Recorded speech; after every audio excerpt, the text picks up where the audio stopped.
Hello students, तो आज की वीडियो में हम कवर करेंगे topic molecular disease sickle cell anaemia. Sickle cell anaemia में आरबीसी का स्ट्रक्चर चेंज हो जाता है एंड वो स्ट्रक्चर चेंज होता है as a consequence of change in structure of haemoglobin. तो हीमोग्लोबिन ही आरबीसी के अंदर रहता है एंड उसकी जो बीटा चेन है उसमें एक म्यूटेशन बोल सकते हैं या फिर एक गलत अमीनो एसिड लग जाता है जिसकी वजह से उसका स्ट्रक्चर सिकल सेल हो जाता है।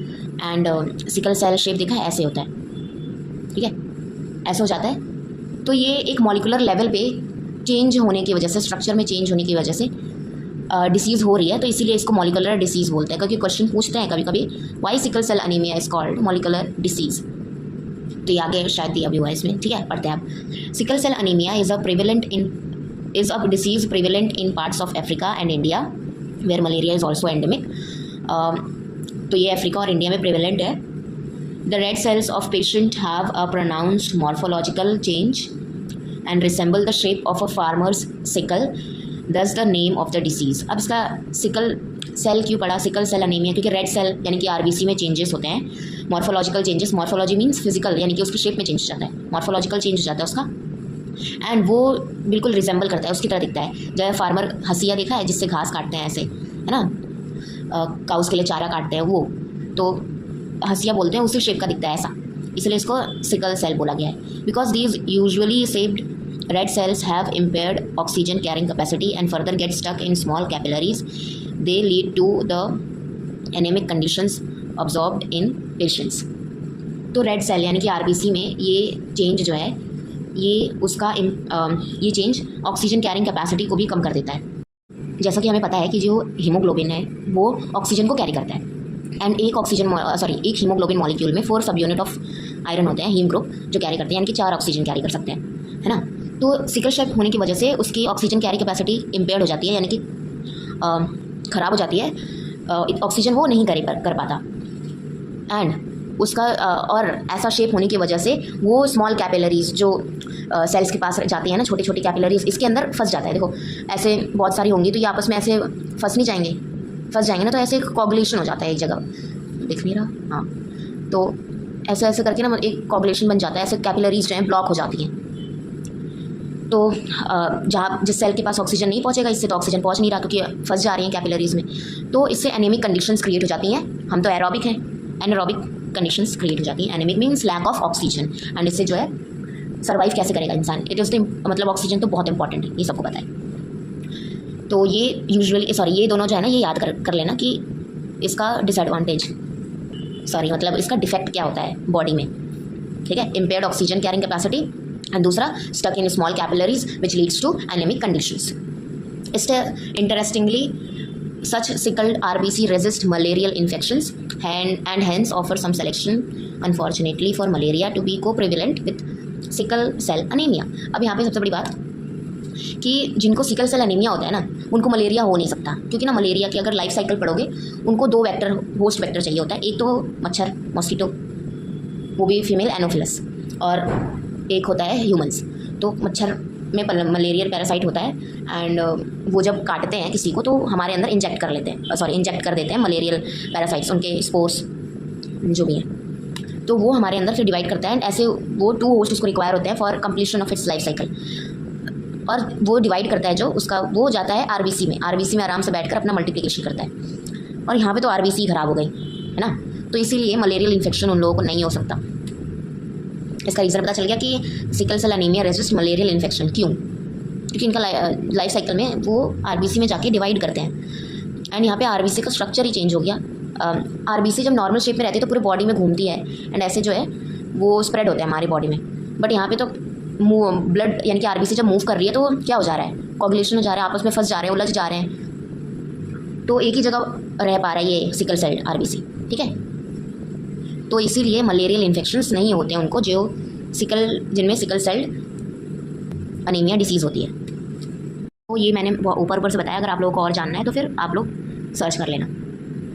Now one of the first attempts to study the molecular basis of sickle cell anaemia was to compare the electrophoretic mobility of normal HB and sickle cell haemoglobin, ठीक है। तो पहला attempt study करने के लिए molecular basis of sickle cell anaemia with normal HB, इन दोनों को कंपेयर किया गया कि आखिर क्या किसकी वजह से ये हो रहा है। तो इसके लिए क्या किया गया, इलेक्ट्रोफोरेटिक मोबिलिटी चेक की गई, बोथ नॉर्मल वाले की, नॉर्मल हीमोग्लोबिन की और सिकल सेल हीमोग्लोबिन की। इलेक्ट्रोफोरेटिक मोबिलिटी मीन्स वही मैंने जब जेल इलेक्ट्रोफोरेसिस पढ़ाया था, यानी कि जो जेल इलेक्ट्रोफोरेसिस होता है इसमें जेल होता है एंड इसमें DNA रन होता है, तो यहाँ पे हम लोग प्रोटीन रन कराएंगे जो है हीमोग्लोबिन। तो जैसे ये हमने लिया अपना इलेक्ट्रोफोरेटिक सेटअप, ठीक है, डिटेल में नहीं जाना, मतलब मैं वो बता रही हूँ जो बुक में लिखा है। इलेक्ट्रोफोरेटिक मोबिलिटी चेक कर रहे हैं, यहाँ पे नॉर्मल HB लेंगे और यहाँ पे सिकल्ड सेल वाली HB हीमोग्लोबिन, इन दोनों को पुट करेंगे एंड इलेक्ट्रोफोरेटिक मोबिलिटी चेक करेंगे, यानी कि ये इन लोगों को दौड़ाएंगे in the presence of electricity. तो हम इसकी मोबिलिटी चेक करेंगे। अब देखो आगे हमें क्या मिला इसमें, जब हमने ऐसा किया, ये एक्सपेरिमेंट किया, तो मिला ये कि on finding that HB moved faster than sickle cell haemoglobin. तो यहाँ पे HB जो है वो मूव कर रहा था स्पीड में दैन सिकल सेल हीमोग्लोबिन, यानी कि इसको समझ लो। Linus Pauling predicted that the latter differed in charged amino acid। तो ये हमने फाइंड किया जेल इलेक्ट्रोफोरेसिस जब किया, तो HB यानी कि नॉर्मल हीमोग्लोबिन जो था वो फास्टर मूव कर रहा था दैन सिकल सेल्ड हीमोग्लोबिन। और ये प्रेडिक्ट किया लीनस पॉलिंग ने कि ये ऐसा हो क्यों रहा था। तो ऐसा हो रहा था क्योंकि दोनों नॉर्मल हीमोग्लोबिन और सिकल सेल हीमोग्लोबिन डिफ़र कर रहे थे चार्ज्ड अमीनो एसिड में, यानी कि उनके दोनों में चार्ज का डिफरेंस आ रहा था, इसकी वजह से एक स्लो और एक फास्ट चल रहा था। This was confirmed by VM Ingram in 1957 who pioneered a useful technique called protein fingerprinting। तो ये नाम याद रखना, लीनस पॉलिंग, ये सब जो किया है साइंटिस्ट ने, मतलब ये सब नाम याद रखना है आप लोगों को। लीनस पॉलिंग ने क्या किया ये याद रखना। देन VM Ingram ने 1957 में इसको कन्फर्म किया जो लीनस पॉलिंग ने बोला था। और इन्होंने एक मतलब ये एक टेक्निक डिस्कवर की, प्रोटीन फिंगरप्रिंटिंग, जिससे इन्होंने ये कंफर्म किया जो लीनस पॉलिंग ने बोला था। और किया कहाँ, in the famous laboratory of molecular biology LMB at Cambridge UK। तो ये सब लर्न करके रखना है। ये पूछता है LMB has been the mecca for protein sequencing, DNA sequencing, X-ray crystallography, detection of double helix structure of DNA, hybridoma technology and nematode developmental studies established in 1952 under the leadership of Max Peters, received Nobel Prize for the structure of hemoglobin। This institution was produced 9 Nobel Prize winner। तो ये theory है जो learn करना है, ठीक है, इसमें कुछ समझाने के लिए नहीं है। क्वेश्चन यहाँ पे पूछता है कि LMB has been mecca for what, तो ये सब ये लर्न करके रखना है। देन ये जो है ये वाली इंस्टीट्यूट LMB, इसने under the leadership of max पेटर्स 9 Nobel prize win किया है, जो मैक्स पेटर्स ने इस्टेब्लिश किया था इन 1952 में LMB को। और मैक्स पेटर्स को मिला है Nobel prize for the structure of haemoglobin. उन्होंने स्ट्रक्चर निकाला था हीमोग्लोबिन का, उसके लिए उनको नोबेल प्राइज़ मिला। तो यहाँ पे जो है ना, मतलब नेम और ये बहुत ही वैसे में दिया है, इसलिए ये कनेक्शंस याद रखना। नाउ अब मेन पे आ जाते हैं, प्रोटीन फिंगरप्रिंटिंग, जो इन्वेंट किया गया था बाय VM Ingram, जिसको हम पेप्टाइड मैपिंग भी बोलते हैं। Now this technique involves the generation and 2D analysis of peptide from a protein. Each protein has a unique peptide map, 2D analysis and hence serve as a fingerprint for the protein. तो इसमें 2D analysis करते हैं peptide का, यानी कि protein का, and हर एक protein का एक यूनिक पेप्टाइड मैप होता है, यानी कि एक यूनिक स्ट्रक्चर होता है। तो उससे क्या बोलते हैं कि हम इसी को फिंगरप्रिंट बोलते हैं। जैसे अपना फिंगरप्रिंट है, सेम नहीं होगा किसी का भी, ऐसे ही प्रोटीन को भी, मतलब प्रोटीन भी मैच नहीं होता है किसी से, जो सबके स्ट्रक्चर यानी कि स्ट्रक्चर वाइज डिफ़र करता है एंड उसका इसलिए फंक्शंस भी अलग होता है। तो फिर ऐसे हम लोग प्रोटीन फिंगरप्रिंटिंग करते हैं। अब स्टेप्स जो उसमें इन्वॉल्व होते हैं इन प्रोटीन फिंगरप्रिंटिंग, वो है, पहला स्टेप है pure HB and sickle cell haemoglobin are taken separately into test tube. अब यहाँ पे एग्जांपल देके बता रहा है हीमोग्लोबिन और सिकल सेल हीमोग्लोबिन का कंपैरिजन करते हुए कि हम पेप्टाइड मैपिंग कैसे कर रहे हैं, इन दोनों में डिफरेंस कैसे निकाल रहे हैं। बेसिकली हम प्रोटीन फिंगरप्रिंटिंग इसीलिए करते हैं क्योंकि हमें डिफरेंस निकालना होता है, इससे हमें डिसीज़ का हम डायग्नोस्टिक कर सकते हैं कि प्रोटीन के क्या चेंज होने से ये डिसीज़ हो रही है, ठीक है। तो हम प्रोटीन के चेंज को देख सकते हैं प्रोटीन फिंगरप्रिंटिंग में। तो पहला है प्योर एचबी और सिकल सेल हीमोग्लोबिन को लिया गया टेस्ट ट्यूब में सेपरेटली, एक टेस्ट ट्यूब दूसरी टेस्ट ट्यूब, एक में एचबी डाला एक में सिकल सेल हीमोग्लोबिन डाला। अब ये जो नॉर्मल एचबी है और सिकल्ड एचबी है, इसको डाइजेस्ट करेंगे विद प्रोटियोलिटिक एंजाइम ट्रिप्सिन, ठीक है। प्रोटियोलिटिक एंजाइम क्या होता है, जो पेप्टाइड बॉन्ड को तोड़ता है। तो यहाँ पे हम ट्रिप्सिन यूज़ करेंगे। और क्यों, which cleaves the protein after basic amino acid residue arginine and lysine. तो ये जो ट्रिप्सिन यूज़ करते हैं हम लोग, ये सिकल सेल हीमोग्लोबिन और हीमोग्लोबिन नॉर्मल वाले, इन दोनों में जहाँ भी बेसिक अमीनो एसिड मिलेगा उसे उसके आगे कट लगा देता है। तो ऐसे हमें छोटी छोटी पेप्टाइड की चेन मिलेंगी, ठीक है। तो नाउ अब हम कट हो गया, दोनों टेस्टों में हमने ट्रिप्सिन डाला और वो basic amino acid residue arginine और lysine. Here ARG stands for arginine और LYS stands for lysine. These two are the amino acids, ठीक है। ये दोनों अमीनो एसिड्स हैं एंड इनका मतलब जो 3 फॉर्म वाला कोड होता है ना, वो लिखा गया है यहाँ पे। नाउ अब डाइजेस्ट हो गया। अब 2 separate strips of Whatman filter paper, जैसे क्रोमेटोग्राफी पेपर देखा होगा, क्रोमेटोग्राफी करोगे आप लोग जब 12th में, तो पेपर होता है उसमें वही पिगमेंट्स का सेपरेशन करते हैं, डिप कर देते हैं सोल्यूशन में एंड वो ऐसे सेपरेट होता रहता है। तो वही वॉटमैन फिल्टर पेपर लेंगे एंड इन लोगों, ये जो सैंपल है डाइजेस्टर वाला, उसमें से थोड़ा सा सैंपल पिक करेंगे, पिक क्या ऐसे टच कराएंगे कुछ लेकर और उसको स्पॉट कर देंगे वॉटमैन फिल्टर पेपर पे, ठीक है। और क्या करेंगे, उसको सेपरेट होने देंगे। सो वॉटमैन फिल्टर पेपर पे spotted with HB and sickle cell haemoglobin tryptic peptide and the peptide allowed to separate using the technique of paper electrophoresis at pH 2। तो 2 pH रखते हैं हम 2 और पेपर इलेक्ट्रोफोरेसिस करते हैं और पेप्टाइड्स को आपस में सेपरेट होने देते हैं, यानी कि छोटा वाला साइज़ बड़ा वाला साइज़ ऐसे सेपरेट होते हैं। Highly charged peptides will migrate more towards the anode cathode, यानी कि जिसके ऊपर ज़्यादा चार्ज रहेगा वो ज़्यादा माइग्रेट करेगा towards the anode and cathode. Now fourth step, the paper strips. Now fourth step, the paper strips are dried, attached to larger square of Whatman paper and chromatographed at right angle to the electrophoretic direction using a solvent system, butanol, water, acetic acid। तो जब हमने paper electrophoresis कर लिया तो अब इस paper को dry करेंगे हम पहले एंड इसको अटैच कर देंगे विथ अनदर जो इससे बड़ा होगा स्क्वायर वॉटमैन पेपर से, ठीक है, वो भी राइट एंगल में। जैसे कि ये जो है पेपर इलेक्ट्रोफोरेसिस वाला, इसको हम ड्राई करने के बाद इसके अटैच कर देंगे लार्ज स्क्वायर वाला, तो इसमें अब ऐसे सेपरेशन होगा। तो अब राइट एंगल में सेपरेशन हो रहा है, यानी कि 2 बार सेपरेशन होगा। पहले तो ऐसे डायरेक्शन में हो गया, अब इसको हमने उल्टा कर दिया, मतलब राइट एंगल रोटेट कर दिया, तो अब ऐसे भी सेपरेशन हो रहा है। तो 2 बार हम सेपरेशन करते हैं। और जो सॉल्वेंट लेते हैं, यानी कि जिसमें इसको टिप करते हैं, वो यूज़ करते हैं हम butanol ratio water ratio acetic acid, उसमें ये होता है इस रेशियो में। इन सच अ सिस्टम, अब इसमें होता क्या है, peptide will separate based on किस बेसिस पे, there partition coefficient between the solvent and paper. तो पार्टीशन कोफिशिएंट के बेसिस पे सेपरेट होंगे between the solvent and paper, which is dependent on the relative hydrophobicity of the peptides. More hydrophobic peptide will move with the solvent to longer distance. जो ज़्यादा hydrophobic होगा वो ज़्यादा solvent के साथ मूव, ऑफकोर्स वो hydrophobic है तो वाटर से दूर भागना चाहेगा, तो जितना वाटर जाएगा उतना ही वो भी जाएगा, क्योंकि वो भागेगा ही उससे पानी से दूर, हाइड्रोफोबिक है।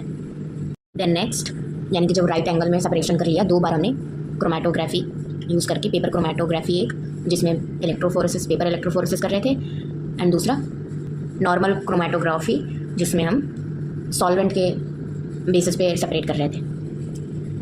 Then the chromatogram are dried and stained with a suitable visualising reagent like ninhydrin wherein peptide containing regions appear as orange yellow spot।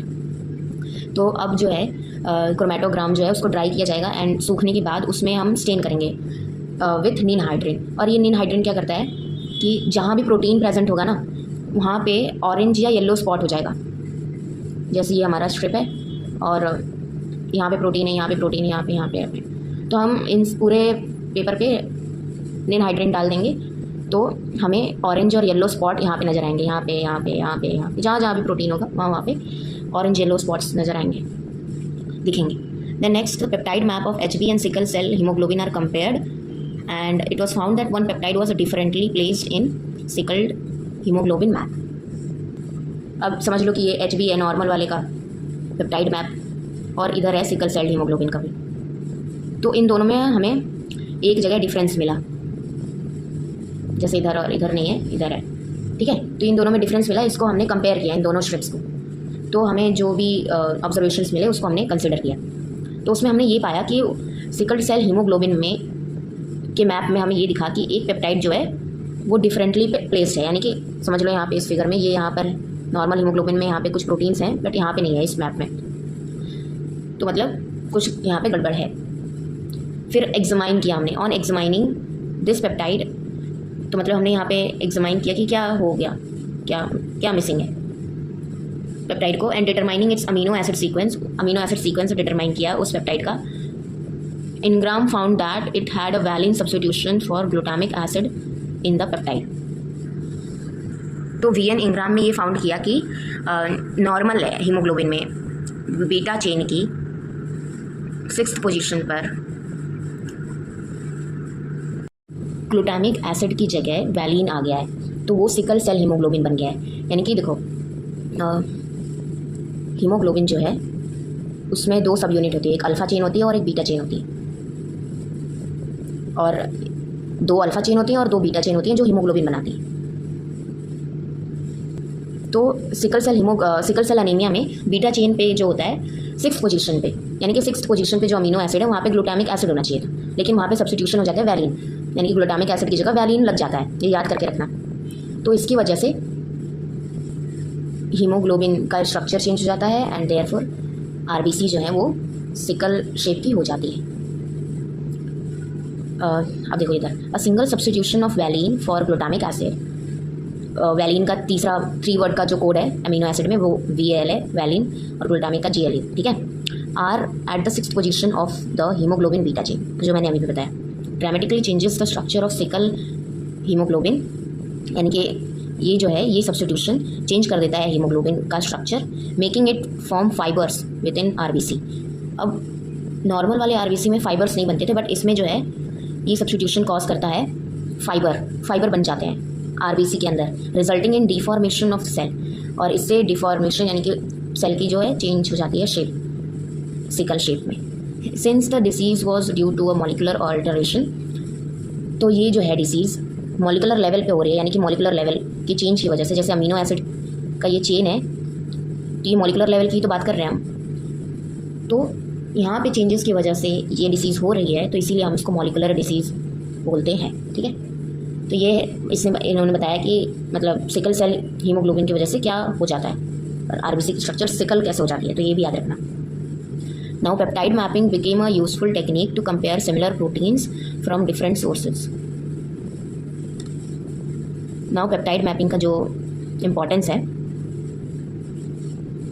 उसके यूजेस क्या है वो, पेप्टाइड मैपिंग जो है एक यूजफुल टेक्निक होगी, यानी कि जैसे हमें पता करना है कि ये दोनों सिमिलर प्रोटीन है और हमें डिफरेंट सोर्स से मिले हैं, तो हम क्या करेंगे, पेप्टाइड मैपिंग कर देंगे, एंड उससे अगर हमें सेम पेप्टाइड मैप मिला दोनों का कंपेयर करेंगे जब, तो वो दोनों सिमिलर है प्रोटीन। तो ऐसे हम डिफरेंट सोर्सेज यानी कि अलग अलग जगहों से अगर हमें प्रोटीन मिले और हमें ये देखना है कि वो सिमिलर है कि डिफरेंट है, तो हम ये पेप्टाइड मैपिंग परफॉर्म कर सकते हैं। Slowly the information became too vast and computer were used to store this data into databases so that homology searches could be made, है ना। तो इस टेक्निक को हमने कंप्यूटर से कनेक्ट कर दिया। अब ये जो हमें डाटा मिलता है वो स्टोर हो जाता है डाटाबेस में। वो बायो इन्फॉर्मेटिक्स में हम डिफरेंट टाइप्स ऑफ डाटाबेसेस पढ़ेंगे जहाँ पे इन्फॉर्मेशन स्टोर होती है ये सब। तो ये जो स्टोर्ड डाटा है उसको हम लोग यूज़ कर सकते हैं, जैसे एवोल्यूशन हिस्ट्री हम फाइंड करते हैं, होमोलॉजी यानी कि डिफरेंट ऑर्गेनिजम्स में क्या सिमिलैरिटी है, ये सब सर्चेस करते हैं, तो हाँ इनका यूज़ हो सकता है। The protein fingerprinting data has been further augmented with new databases containing 2D gel electrophoresis pattern of entire protein from a given cell type, a technique developed by O'Farrell. तो O'Farrell ने develop किया था technique 2D gel electrophoresis, ये याद रखना। ये पूरा statement उठ के आता है कभी कभी। A protein fingerprinting data has been further augmented with new database containing 2D gel electrophoresis, ठीक है, ये डेवलप किया गया था by O'Farrell, एंड ये दो जो इंपॉर्टेंस है ये याद रखना। अब यहाँ पर जो है पेप्टाइड फिंगरप्रिंटिंग की वो दे रखी है, डायग्राम से एक्सप्लेन किया है और बहुत ही अच्छे से एक्सप्लेन किया है। पहले हमने क्या किया था, रिवाइज कर लेते हैं। पहले टेस्ट ट्यूब लिया, टेस्ट ट्यूब में एक नॉर्मल आरबीसी यानी कि हीमोग्लोबिन डाला। अच्छा, यहाँ पे आइसोलेशन टेक्निक दिखा रहा है, ओके। हाँ, तो नॉर्मल आरबीसी लेंगे, सिकल सेल आरबीसी लेंगे, उन दोनों से हम प्यूरीफाई करेंगे हीमोग्लोबिन। तो हमने नॉर्मल हीमोग्लोबिन निकाल लिया, सिकल सेल हीमोग्लोबिन निकाल लिया, उनको टेस्ट ट्यूब में डाल दिया। देन हम ट्रिप्सिन डालेंगे उनके अंदर, प्रोटोलिटिक एंजाइम है जो क्लीव करता है वेयर, बेसिक अमीनो एसिड के पास आर्जिनिन और लाइसिन। देन कट करने के बाद उसके बाद हम इसका जो पेप्टाइड मैप मिले, पेप्टाइड मिले डिफरेंट लेंथ के, उनका हम पेपर इलेक्ट्रोफोरेसिस करेंगे, जहाँ पे चार्ज के बेसिस पे वो सेपरेट होंगे। ये याद रखना, चार्ज के बेसिस पे सेपरेट होंगे पेपर इलेक्ट्रोफोरेसिस।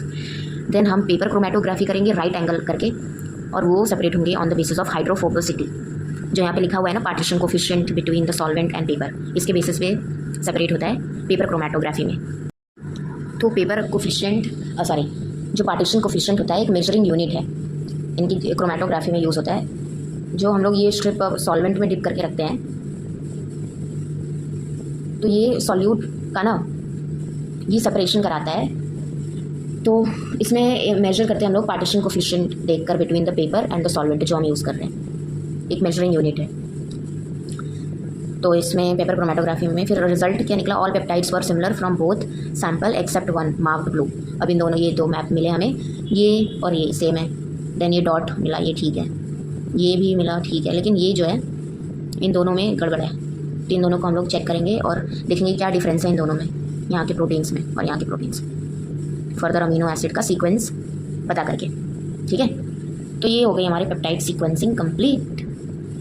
ये अगर क्वेश्चन आएगा ना कि एक्सप्लेन पेप्टाइड मैपिंग और प्रोटीन फिंगरप्रिंटिंग, तो आप लोग ये भी बना दोगे ना अच्छा सा डायग्राम, और ये ऐसे लिख कर उसको बीच बीच में एक्सप्लेन करके, इन सब चीज़ों को ऐसे हेडिंग डालकर देन उसको एक्सप्लेन करके, तो अच्छा लगेगा, एक फ्लो चार्ट की तरह अच्छा लगेगा representation. So now thank you so much. Next video में हम 2D जेल इलेक्ट्रोफोरेसिस कवर करेंगे। Thank you.